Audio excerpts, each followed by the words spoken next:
ഇടത്താണോ വലത്താണോ? വലത്ത്. ഉറപ്പിച്ചോ? അതെന്താ വലത്തിരുത്തുന്നേ? ഇവിടെ അങ്ങനെ ഇരുത്തുന്നേ, അതുകൊണ്ട് അവിടെ ഇരുത്തുവോ? പോട്ടെ, ശരി. എന്നിട്ട് എന്ത് ചെയ്യും? താലി കെട്ടും അല്ലേ? താലി കെട്ടുമ്പം ഒരു പ്രാർത്ഥനയുണ്ട്. എന്താണെന്നറിയാമോ? ഹേ സുഭഗേ, ശ്രദ്ധിച്ചു കേട്ടോണേ. ഇനി കെട്ടാൻ പോകുന്നവർ ഇത് മനസ്സിൽ പറഞ്ഞിട്ടേ കെട്ടാവൂ. ഹേ സുഭഗേ, എൻ്റെ ജീവിതത്തിൻ്റെ ഉയർച്ചയിലും താഴ്ചയിലും സുഖത്തിലും ദുഃഖത്തിലും എല്ലാം എനിക്ക് താങ്ങും തണലുമായി നിൽക്കുവാൻ നിന്റെ കണ്ഠത്തിലേക്ക്, കണ്ഠത്തിലല്ല കേട്ടോ, കണ്ഠമാണ്, കണ്ഠത്തിലേക്ക് ഈ മംഗല്യ സൂത്രത്തെ ചാർത്തുന്നു എന്ന് പറഞ്ഞിട്ടാണ് അങ്ങോട്ട് ചാർത്തുക. അപ്പൊ അന്നേരം ഇതെല്ലാം ഞാൻ സമ്മതിച്ചു എന്ന് പറഞ്ഞിട്ടാണ് കഴുത്ത് നീട്ടി കൊടുക്കണം. ഇതെല്ലാം കഴിഞ്ഞ് വീട്ടിൽ വന്നു കഴിയുമ്പം തണലൊന്നും കാണത്തില്ല, ചില നേരത്ത് താന്ന് കിട്ടും അല്ലേ? അതിടക്കുണ്ടാവും. അപ്പോ ആ താങ്ങും തണലുമായിട്ട് നിൽക്കണം എന്നാണ്. അതിനാണ് രണ്ട് ശരീരങ്ങളെ ഒന്നിപ്പിക്കണം. അത് ശരീരം മാത്രമല്ല, ഒരു വിവാഹം എന്ന് പറയുമ്പോൾ രണ്ട് ശരീരങ്ങൾ മാത്രമല്ല ഒന്നിക്കുന്നത്. രണ്ട് മനസ്സ്, രണ്ട് ഹൃദയങ്ങൾ, രണ്ട് ചിന്തകൾ, രണ്ട് സംസ്കാരങ്ങൾ, രണ്ട് കുടുംബങ്ങൾ, രണ്ട് സമൂഹം, ഇത്രയും ഒന്നിച്ചു ചേരുന്നതാണ് ഒരു വിവാഹം എന്ന് പറയുന്നത്. ആ താലി കെട്ടി കഴിഞ്ഞിട്ട് എന്ത് ചെയ്യും? പിന്നെന്താ തരിക? ഭരണമാല്യം ചേർന്നു അല്ലേ? ആണോ? അത് ആരാ ആദ്യം ഇടുക? ചെറുക്കന, പെണ്ണ്. എല്ലാത്തിനും മുൻഗണന പെണ്ണുങ്ങ. പെണ്ണിടും. അത് കഴിയുമ്പോഴാണ് ചെറുക്കനിടുക അല്ലേ? അത് കഴിഞ്ഞിട്ട് എന്ത് തരും?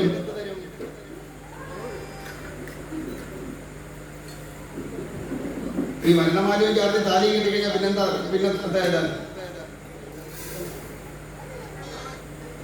അതൊക്കെ പിന്നെ അതിന് മുമ്പ് കൊണ്ട് ചേർന്ന് ഇതൊന്നും കിട്ടിയിട്ടുള്ളതല്ലേ? മറന്നുപോയി. കല്യാണത്തിന് പോയാലും അതൊന്നും കാണത്തില്ലല്ലോ. പോയി നേരെ നിൽക്കുമല്ലേ അവിടെ. എന്നിട്ട് എനിക്ക് എങ്ങനെ എഴുന്നേൽക്കാം ചെറുക്കനെ? കാണാൻ പറ്റില്ല, ഭയങ്കര തിരക്കായിരുന്നു. അത് എവിടെ തിരക്കില്ല അവിടെ. ഇടിഞ്ഞു പോരും. അത് കഴിയുമ്പോൾ എന്ത് വരും? വസ്ത്രം തരൂല്ലേ? ഉടവ, മന്ത്രകോടി ഇല്ലേ? നിങ്ങൾക്കൊക്കെ കിട്ടിയില്ലേ? കിട്ടിയതാ. എന്തിനാ ഈ വസ്ത്രം തരുന്നേ?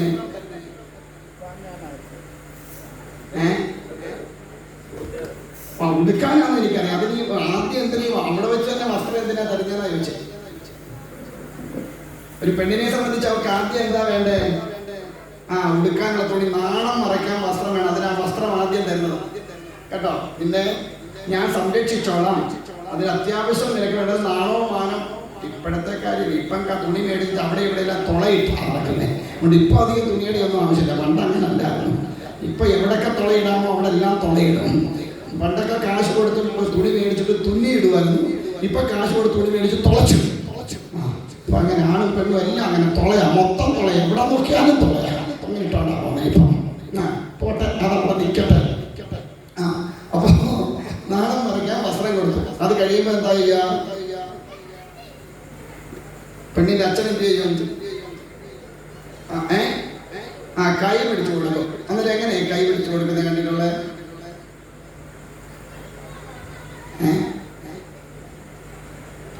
പെണ്ണിനെ ചെറുക്കന്റെ കയ്യിലോട്ട് കൊടുക്കാണോ? ചെറുക്കനെ പെണ്ണിന്റെ കയ്യിലോട്ട് കൊടുക്കാണോ? ചെറുക്കനെ പെണ്ണിന്റെ കയ്യിലോട്ട് കൊടുക്കാം. ഇവിടൊക്കെ എങ്ങനെയാ?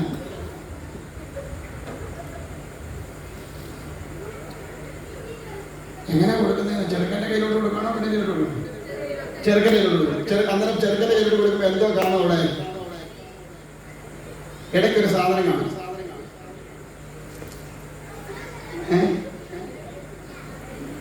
രണ്ട് കൈ ഇടയ്ക്കെന്തോ ഗ്യാപ്പ്. അതല്ല ഞാൻ ചോദിച്ചത്. എനിക്കറിയാം അവിടെ ഗ്യാപ്പാണ്. വെറ്റില. ഈ വെറ്റില വെക്കുന്നത് എങ്ങനെയാണെന്ന് ശ്രദ്ധിച്ചിട്ടുണ്ടോ?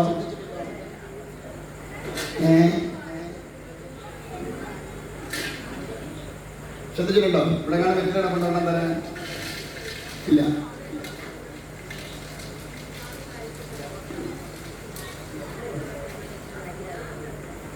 വെറ്റില എന്ന് പറയുന്ന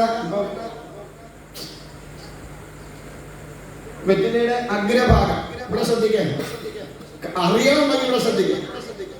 കെട്ടിക്കൊണ്ടിരുന്നാൽ ഇനിയും കെട്ടാൻ പോകത്തേ ഉള്ളൂ, പിന്നെ കെട്ട് പൊട്ടും. അതുകൊണ്ട് ഇപ്പൊ പറയുന്നത് ശ്രദ്ധിക്കും. കെട്ട് നടക്കുവോടാ, പിന്നെ വേറെ നടക്കൂല. ഇല്ല അപ്പൊ എന്താ കാണിക്കുന്നില്ല. ഇത് വെറ്റിലയാണെന്ന് വെച്ചോളൂ. വെറ്റില ചെറുക്കന്റെ കയ്യിൽ എങ്ങനെ വെക്കും? കമഴ്ത്തി വെക്കുവോ മലർത്തി വെക്കുവോ? കമഴ്ത്തി വെക്കുവോ? മലർത്തി വെക്കും അല്ലേ? ശരി. എന്നിട്ട് വെറ്റില എങ്ങനെയാ കൈക്കുള്ളിൽ വെക്കുന്നത്? എങ്ങനെയാണ്? മലർത്തി വെക്കും. അത് വെക്കുമ്പോ എങ്ങനെയാ അതിന്റെ പൊസിഷൻ ശ്രദ്ധിച്ചിട്ടുണ്ടോ? ഇല്ല. വെക്കുമ്പോ ഇതിങ്ങനെ പിടിക്കുന്നത് ഞാനിപ്പം എനിക്ക് പിടുത്തത്തിന് വേണ്ടിയിട്ടാണ്. വെറ്റിലയുടെ അഗ്രഭാഗം, അതായത് അതിന്റെ തുമ്പുണ്ടല്ലോ, തുമ്പ് അകത്ത് വരും. എന്നിട്ട് ഇതിന്റെ ഞെട്ടുഭാഗം എവിടെ നിൽക്കും? കൈക്ക് വെളിയിൽ നിൽക്കും. കൈപ്പത്തിക്ക് വെളിയിൽ വെക്കും ഞെട്ടിന്റെ ഭാഗം. എന്തിനാ അങ്ങനെ വെക്കണേ? ഇതൊക്കെ വെക്കുന്നവർക്കും അറിയത്തില്ല, പിടിച്ചു കൊടുക്കുന്നവർക്കും അറിയത്തില്ല, ഒന്നും അറിയത്തില്ല. അപ്പോ ഞെട്ടുഭാഗം വെളിയിൽ വെക്കും. പ്രധാന സർവ്വദേവതകളും അടങ്ങുന്നതാണ് വെറ്റിലെന്നാണ്. സർവ്വദേവതാ സാന്നിധ്യം ഉള്ളതാ വെറ്റില. അതുകൊണ്ടാണ് ദക്ഷിണയ്ക്കൊക്കെ അത് ഉപയോഗിക്കുന്നത്. എന്നാൽ പ്രധാനമായിട്ടും 3 ദേവതമാർ അതിനകത്ത് കുടികൊള്ളുന്നു. ഒന്ന് സരസ്വതിയും, ഒന്ന് ലക്ഷ്മിയും, ഒന്ന് ജ്യേഷ്ഠ ഭഗവതി. ഈ ജ്യേഷ്ഠ ഭഗവതി ഇരിക്കുന്ന സ്ഥലമാണ് ഏത്? ഞെട്ടിന്റെ ഭാഗം. ശ്രദ്ധിച്ചു കേട്ടോണേ. ജ്യേഷ്ഠ ഭഗവതി ഇരിക്കുന്നതാണ് ഞെട്ടിന്റെ ഭാഗം. മധ്യഭാഗത്ത് സരസ്വതിയും അറ്റത്ത് ലക്ഷ്മിയും. ഇതാണ് അതിന്റെ വാസം. അപ്പൊ വെറ്റിലയുടെ ഈ ഞെട്ടുഭാഗം വെളിയിൽ വെക്കുന്നത് ഇവിടെ നിന്റെ ജീവിതത്തിൽ ഒരിക്കലും ആരാവില്ല, ജ്യേഷ്ഠയാവില്ല.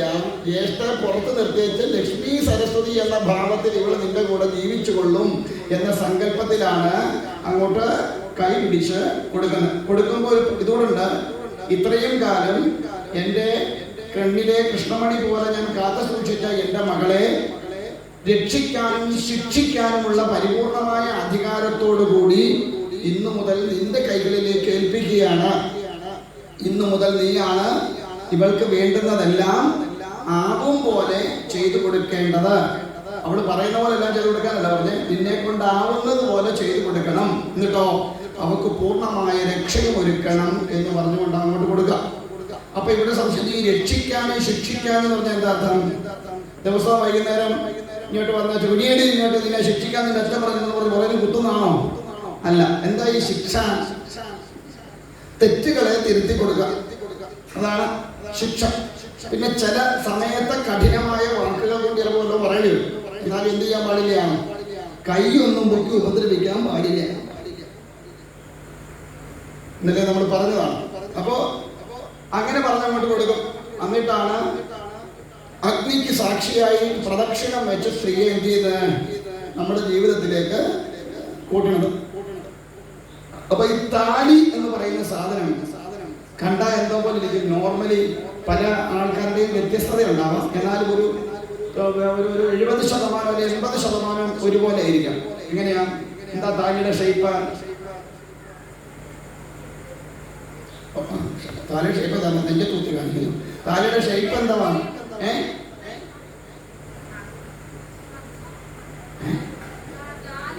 ആലിലയുടെ മോഡലാണ് അല്ലേ?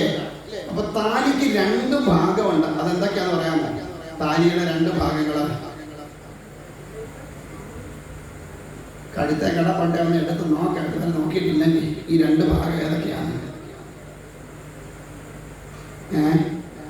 ഏതാ ഈ താലിയുടെ 2 ഭാഗം? അകവും പുറവും ആണോ? അല്ല. ഒന്ന് അതിന്റെ കുഴ, അങ്ങനെയാണ് ഇവിടെ പറയുക. ഈ കൊളുത്തും നൂലൊക്കെ കോർക്കില്ലേ, ആ കോർക്കുന്ന സാധനത്തിന് ഞങ്ങളൊക്കെ കുഴ എന്നാ പറയുക. വീട്ടിൽ ചേട്ടൻ വൈകുന്നേരം വരുന്ന അവസ്ഥയല്ല ഞാൻ പറഞ്ഞത്. ഇത് കുഴ. പിന്നെ അതിന്റെ ബാക്കി ഭാഗം അത് ശക്തിയും ശിവന്റെ സങ്കല്പമാണ്. അതായത് പ്രപഞ്ചയോനിയുടെയും ശിവലിംഗത്തിന്റെയും സങ്കല്പമാണ്. അതായത് ശിവശക്തി സംയോഗത്തിന്റെ പ്രതിരൂപമാണ് ഏത്? താലി. അതുണ്ടാക്കുമ്പോ എങ്ങനെ ഉണ്ടാക്കുക? അഗ്നിയിൽ സ്ഫുടം ചെയ്തെടുത്ത, അതിനകത്ത് യാതൊരു വിധമായ അഴുക്കുമില്ലാതെ അഗ്നിയിൽ സ്ഫുടം ചെയ്തെടുത്ത് പരിപൂർണമായ പരിശുദ്ധിയോടുകൂടി ശിവശക്തി സംയോഗത്തെ പ്രതിനിധീകരിച്ചുകൊണ്ട് ഊട്ടി ഉറപ്പിക്കലാണ് താലി. അതുകൊണ്ടാണ് അങ്ങനെ ഊട്ടി ഉറച്ച് ആ ശിവശക്തി സംയോഗം ഉണ്ടാക്കുന്ന സാധനമായത് കൊണ്ടാണ് അതിന് മംഗല്യസൂത്രം എന്ന് പറയാൻ. കാരണം ശിവനും ശക്തിയും ചേരുമ്പോൾ മാത്രമേ അവിടെ മംഗളം ഉണ്ടാവുള്ളൂ. അതുകൊണ്ട് ആ മംഗളത്തെ നൽകുന്ന സൂത്രമാണ് ഏത്? മംഗല്യ സൂത്രം. പിന്നെന്താ ഈ താലി എന്ന് പറയാൻ കാര്യം? താലി എന്ന് പറഞ്ഞാല് തനിക്ക് നഷ്ടപ്പെട്ട ഒന്നിനെ തന്നിലേക്ക് ലയിപ്പിച്ചതെന്തോ അത് താലി. അതേതാ സാധനം? ഈ നഷ്ടപ്പെട്ട സാധനം അങ്ങനെ ഉണ്ട്.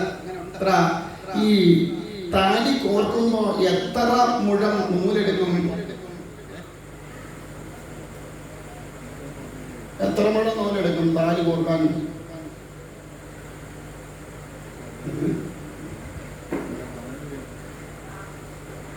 ചേട്ടന്മാർക്ക് ആർക്കെങ്കിലും പറയാമോ എത്ര മുഴം നൂലെടുക്കാന്ന്? ആർക്കും പിടിയില്ല. 7 മുഴം നൂലെടുക്കും. 7 മുഴം നൂലെടുത്ത് അതിനെ എന്ത് ചെയ്യും? ഒന്നായിട്ട് ചേർക്കും. എന്ത് നൂല എടുക്കുക സാധാരണ?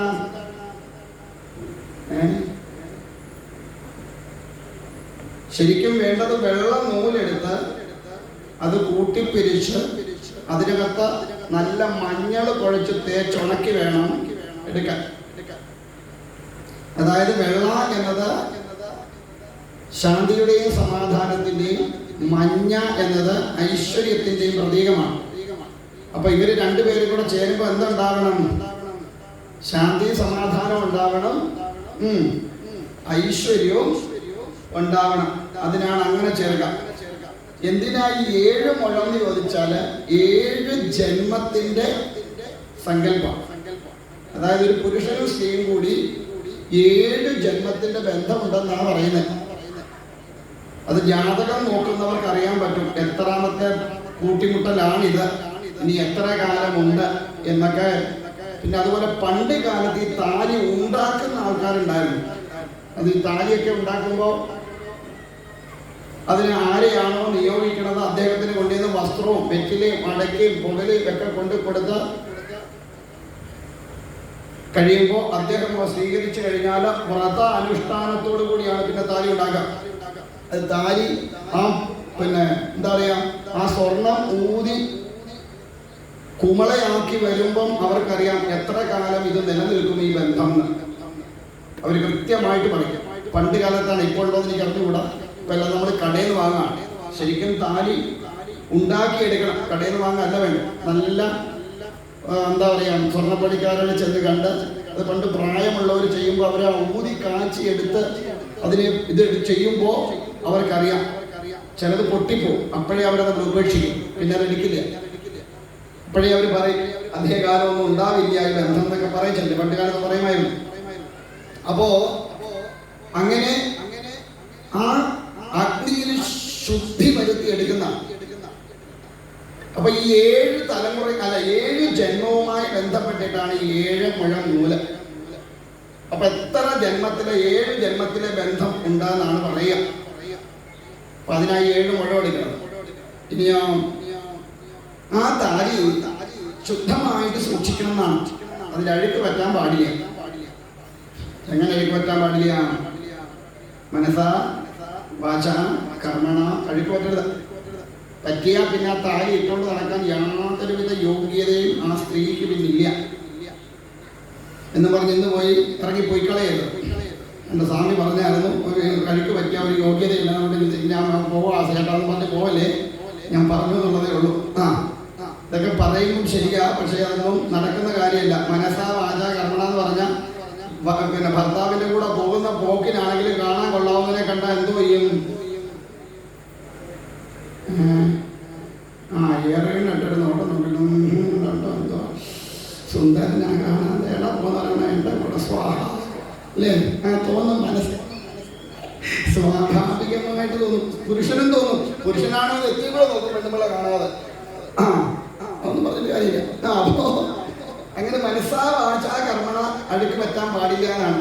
അഴുക്ക് പറ്റുക, അതാണ് ഈ രക്ഷയാഗത്തിലെ സതീദേവി തന്റെ ദേഹത്തെ ഹരിക്കണത്. താൻ കാരണം തന്റെ ഭർത്താവിന് അപവാദം ഉണ്ടായപ്പോൾ, അങ്ങനെ പോലും ഒരു അപവാദം പോലും തന്റെ ഭർത്താവിന് ഉണ്ടാവാൻ പാടില്ല. അതൊക്കെ വളരെ ശ്രദ്ധിക്കേണ്ട വിഷയങ്ങളാണ്. അത് നിക്ഷേപമൊന്നും പറയാം, നമുക്കൊന്നിനും ഇവിടെ നേരം കിട്ടിയില്ല. അതാണ് ഏറ്റവും വലിയൊരു വിഷയവും. കഥകളൊന്നും ചുമതല പറയാനുള്ള ഒരു നേരം കിട്ടില്ല. അതാണ് വലിയൊരു വിഷയം നമുക്ക് പറ്റിയത്. നിക്ഷേപമൊക്കെ പറയണതാണ്. അപ്പൊ അതിനകത്ത് സതീദേവി ദേഹം ഹരിക്കാനുള്ള കാരണം ഭർത്താവിന്റെ വാക്കിനെ ലംഘിച്ചുകൊണ്ട് ചെന്നപ്പോ കേട്ടത് തന്റെ ഭർത്താവിനെ ദുഷിക്കുന്ന വാക്കുകളാണ്. ഒരു ഉത്തമ കുലജാതയായ സ്ത്രീ തന്റെ മാതാപിതാക്കന്മാരാണെങ്കിൽ പോലും അവരെ കൊണ്ട് പോലും തന്റെ ഭർത്താവിനെ ദുഷിപ്പിക്കാൻ പാടില്ല.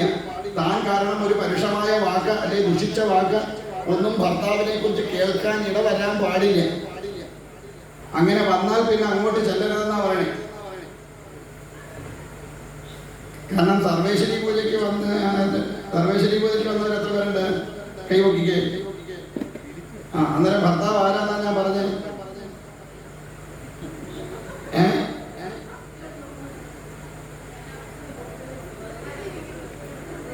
ഭർത്താവ് ആരാന്നാ ഞാൻ പറഞ്ഞുതരാം.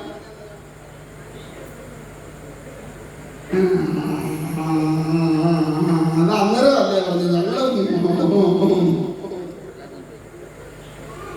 ദൈവമേ, ഇതൊക്കെ ഇനി എന്നാണോ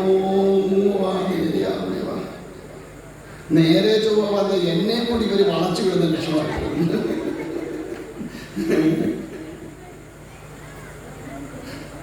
അപ്പൊ ഇതൊക്കെയാണ് കാലയെ തൊട്ട് വരുന്ന ഭാര്യമാരെ ആ സർവേശ്വരി പൂജ പങ്കെടുത്തത്. ഭർത്താവിന് രാവിലെ എഴുതി ഭർത്താവിന്റെ കാലേ ഭാര്യയോ ഒന്ന് ശരിയാണോ? എന്ത് ഇവിടെ കാണാൻ ഇരിപ്പുണ്ടോ? ചോദിച്ചിട്ട് വേണം അറിയാൻ. കള്ളം പറയാണെന്ന് അറിയണ്ടേ? ഒരാളെ ചെയ്തല്ലോ, പോട്ടെ, ഒരാളെങ്കിലും ചെയ്തല്ലോ, അത്രയും തന്നെ ഭാഗ്യം. ഒരു ദിവസമേ ചെയ്തുള്ളൂ അതോ അല്ല നേരത്തെ ചെയ്യുമായിരുന്നോ? നേരത്തെ ചെയ്യുമായിരുന്നോ? ആണോ? ചെയ്തുകൊണ്ടിരുന്ന പിന്നെ അതിനകത്ത് വലിയ വിശേഷമൊന്നുമില്ല അല്ലെ? പ്രത്യേകിച്ച് ഞാൻ പറഞ്ഞിട്ടൊന്നും ചെയ്തല്ല. അപ്പൊ ഞാൻ പറഞ്ഞിട്ട് ആരും ചെയ്തില്ല. പോട്ടെ. എന്താണ്? എന്തായാലും എല്ലാം കണക്കാണ്. അല്ല, ഈ ചേട്ടന്മാർക്ക് ഇതിനൊരു ഭാഗ്യമില്ലല്ലോ എന്നാലോചിച്ചിട്ടാ എന്റെ സമയം. ഒരെണ്ണത്തിന് അതിനുള്ള ഭാഗ്യമില്ല. ഭർത്താവ് കാര്യമൊന്നും തൊട്ട് എഴുതിട്ട് പോകുന്ന ഭാഗ്യമൊന്നും ചേട്ടന്മാർക്കില്ല. എന്തോ ചെയ്യാൻ? പോട്ടെ. അപ്പോ അതിനാണപ്പോ തനിക്ക് നഷ്ടപ്പെട്ട പൂർവ്വജന്മത്തിൽ തനിക്ക് നഷ്ടപ്പെട്ടതിനെ തന്നിലേക്ക് ലയിപ്പിച്ചതാണ് താലി. അപ്പൊ ലയിക്കുമ്പോ എന്തൊക്കെ ലയിക്കണം? ശരീരം ലയിക്കണം, മനസ്സ് ലയിക്കണം, ഹൃദയം ലയിക്കണം, ചിന്തകൾ ലയിക്കണം, വാക്കുകൾ ലയിക്കണം, പ്രവൃത്തി ലയിക്കണം. അതിനാ പറഞ്ഞത് എന്താ പറയാ, സമാന സംസ്കാരമുള്ളവർ തമ്മിൽ ചേരണം എന്ന് പറഞ്ഞ കാരണമുണ്ടാ. ഇത് സമാന സംസ്കാരമുള്ളവർ തമ്മിൽ ചേരുമ്പോൾ മാത്രമേ ഈ ലയം പൂർണ്ണമായിട്ട് ഉണ്ടാവത്തുള്ളൂ. മനസ്സിലായോ? അപ്പോ അതെന്ത് ചെയ്യണം? പരിശുദ്ധിയോടുകൂടി സൂക്ഷിക്കണം എന്നാണ്. അപ്പൊ താലി വളരെ ശ്രദ്ധയോടുകൂടി സൂക്ഷിക്കണം. ഇനി താലി ഒന്ന് ഒഴിഞ്ഞു പോവോ അല്ലെ നഷ്ടപ്പെടുകയോ ചെയ്താൽ എന്തോ ചെയ്യും? താലി സപ്പോസ് ഓടിക്കൂ, എന്ത് ചെയ്യും? ഇടാൻ നടക്കും. വേറെ വാങ്ങിട്ട് എന്ത് ചെയ്യും? അമ്പലത്തിൽ പോയിരിക്കും. എന്നിട്ടോ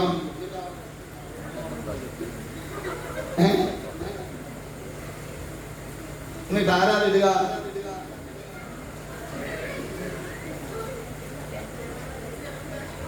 ആരാ ഇടുന്നത്?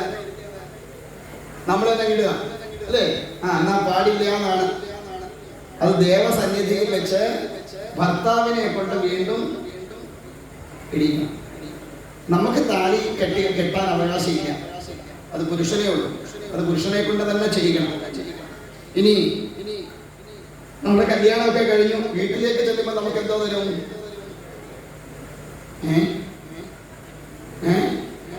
പാലും പഴം, അതല്ലേ ചോദിച്ചേ? ഈ തിന്നുന്ന കാര്യമല്ലാതെ പോട്ടെ. ഈ വീടിനകത്തോട്ട് കയറുന്നതിന് മുമ്പ് എന്തോ തരും? നിലവിളക്ക് തരും. നിലവിളക്ക് തന്നിട്ട് എന്തോ പറയും? വലത് കാല് വെച്ച് കയറി, അതായത് ഇടത് കാല് വെച്ച എന്നാ ഇടത് കാല് കൊള്ളുകയില്ലേ? ഇടത് കാല് കൊള്ളുകയില്ലാഞ്ഞിട്ടാണോ ഈ വലത് കാല് വെച്ച് കയറി വരാൻ പറഞ്ഞത്?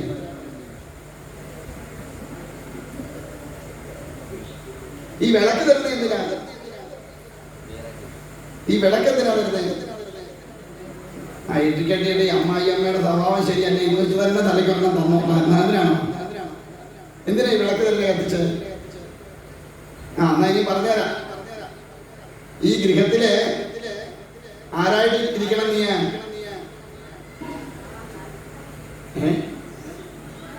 ആരായിട്ടാ? ലക്ഷ്മി ആയിട്ടിരിക്കണം. അതായത് ഈ ഗൃഹത്തിലുള്ള അന്ധകാരം എന്തെങ്കിലും ഉണ്ടെങ്കിൽ അതൊന്നും നീക്കണം. അതോടൊപ്പം വലത്തുകാലം വെച്ച് കയറി വരാൻ പറയണത്. സ്ത്രീയുടെ വലത്തിരിക്കുന്ന ആരാ?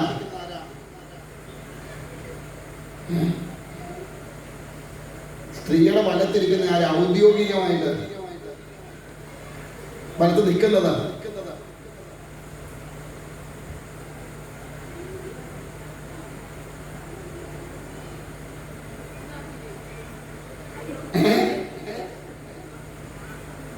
ആരുടെ കൂടാ പോന്നേ? ഭർത്താവിനോടാണോ? അപ്പൊ വലത്ത് നിൽക്കുന്ന ആരാ? ഭർത്താവ് അതന്നെ ചോദിച്ചത്. അപ്പൊ ആ വലത്ത് നിൽക്കുന്നവന്റെ ജീവിതത്തില് യാതൊരു വിധത്തിലുള്ള ഇരുട്ടും ബാധിക്കാതെ അവന്റെ ജീവിതത്തിൽ പ്രകാശപൂർണമായി നീ നിന്ന് വിളങ്ങണം. ഇതുപോലെ ഈ ദീപം ജ്വലിക്കുന്നത് പോലെ. ഒരു ദീപം എങ്ങനെയാണോ ഇരുട്ടിനെ ഇല്ലാതാക്കണത്, അതേപോലെ ഈ ഗൃഹത്തിന്റെ ഇരുട്ട് മാറ്റണം. നിന്റെ വലത് നിൽക്കുന്നവന്റെ ജീവിതത്തിലെ ഇരുട്ടും മാറ്റാൻ വേണ്ടിയാവണം നീ എങ്ങോട്ട് കയറുന്നത്? ഈ ഗൃഹത്തിനകത്തേക്ക് കയറുന്നത്. പിടികിട്ടിയോ? അതിനാ വിളക്ക് തരുന്നത്. ഇപ്പം ആ വിളക്കും കൊണ്ട് അകത്ത് കയറി കഴിഞ്ഞാൽ പിന്നെ എന്തോ അടുത്ത ചടങ്ങ് ഇവിടൊക്കെ ഉണ്ടോ? അമ്മായിയമ്മയ്ക്ക് എന്തോ കൊടുക്കും? വള ഊരി കൊടുക്കും ഇല്ലേ? അതെന്തിനാണോ? ഞാൻ നോക്കിയിട്ട് രണ്ട് കാര്യത്തിനാണ് ഇവിടെ ഊരി കൊടുക്കുന്ന മനസ്സിൽ വിചാരിച്ചോണ്ടാ. എന്താ തള്ളേ, നിങ്ങളെ ഞാൻ പൊന്നു പോലെ നോക്കിക്കോളാം എന്ന് വെച്ചാൽ അർത്ഥം എന്താ? പൊന്നിന് വില കൂടുകയും ചെയ്യും, കുറയുകയും ചെയ്യും അല്ലേ? അപ്പൊ കൈ കാശുണ്ടെങ്കിൽ നിങ്ങളെ ഞാൻ പൊന്നു പോലെ നോക്കാം, ഇല്ലെങ്കിൽ നിങ്ങൾ എനിക്ക് വട്ട പൂജ്യമാണ്. ഞാൻ അതോടെ നോക്കിയാലേ പോലെ കിടക്കുന്നേ. നിങ്ങൾ വട്ട പൂജ്യ മര്യാദക്ക് ഇരുന്നില്ലെങ്കിൽ വെള്ളം പോലും കിട്ടുകയില്ല. അല്ലാതെ എന്തിനായി വള കൊടുക്കുന്നത് എനിക്ക് വേണ്ടി കിട്ടിയിട്ടില്ല. പണ്ട് കാലത്തൊന്നും അതില്ലായിരുന്നു അല്ലേ? പോട്ടെ. അതിന് മുമ്പ് പന്തലി വെച്ചൊരു ചടങ്ങുണ്ട്. അതെന്താണെന്നറിയാമോ? ഈ താലികെട്ടുമൊക്കെ കഴിഞ്ഞിട്ട് ഇപ്പൊ കുറെ കാലമായിട്ട് കണ്ടുവരുന്ന ഒരു ചടങ്ങ്. എന്താണ്?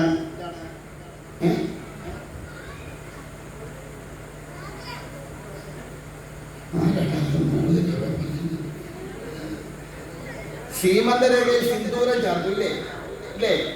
വലിയ കാലങ്ങളുമായിട്ട് കുറച്ച് കാലങ്ങളെ ആയിട്ടുള്ളൂ ഈ സീമന്തരേഖയിലെ സിന്ദൂരം ചാർത്തത്. അത് സത്യത്തിൽ ആരാ പന്തലിനോട് ചാർത്തണെന്ന് അറിയാമോ? പുരുഷനല്ല, നാത്തൂനൊന്നും അല്ല, ഊനൊന്നും ഒരു കാര്യമില്ല അവിടെ. ശരിക്കും ആ അഗ്നിസാക്ഷിയായിട്ട് സിന്ദൂരം ചാർത്തേണ്ടത് ആ സ്ത്രീയാണ്. ആദ്യത്തെ, അതായത് കല്യാണം കഴിയുന്ന നിമിഷം സിന്ദൂരം ചാർത്തേണ്ടത്, തന്റെ സീമന്തരേഖയിൽ സിന്ദൂരം ചാർത്തേണ്ടത് സ്ത്രീയാണ്. പറഞ്ഞാൽ എന്താ കാര്യം? അതായത് ഈ സീമന്തരേഖ സിന്ദൂരം ചാർത്തുന്നത് എന്തിനാ? താനെന്ന ജീവനും പരനെന്ന ഭർത്താവും, അത് ഞങ്ങൾ രണ്ടും കൂടെ എവിടെ ഒന്നിക്കുന്നു? കൈലാസത്തിൽ ഒന്നിക്കുന്നു. ശ്രദ്ധിച്ചു കേട്ടോ. ജീവൻ എന്ന ഞാന് കൈലാസത്തിൽ വെച്ച് ആരുമായിട്ട് ഒന്നിക്കുന്നു? പരനായിരിക്കുന്ന ശിവനുമായിട്ട് ഒന്നിക്കുന്നു.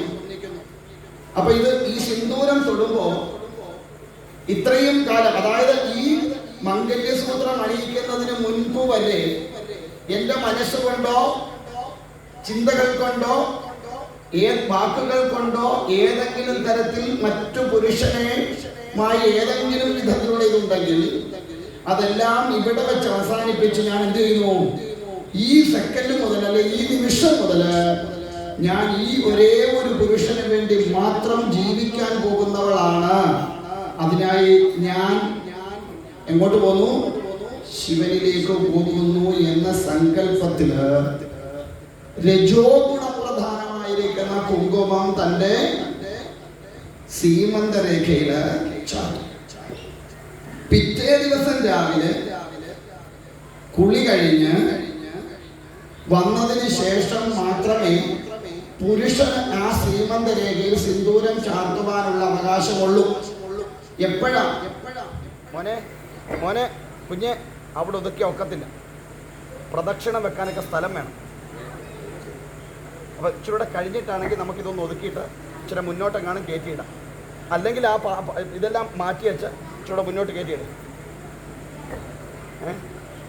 ആ പറയൊക്കെ നീക്കിയിട്ടേ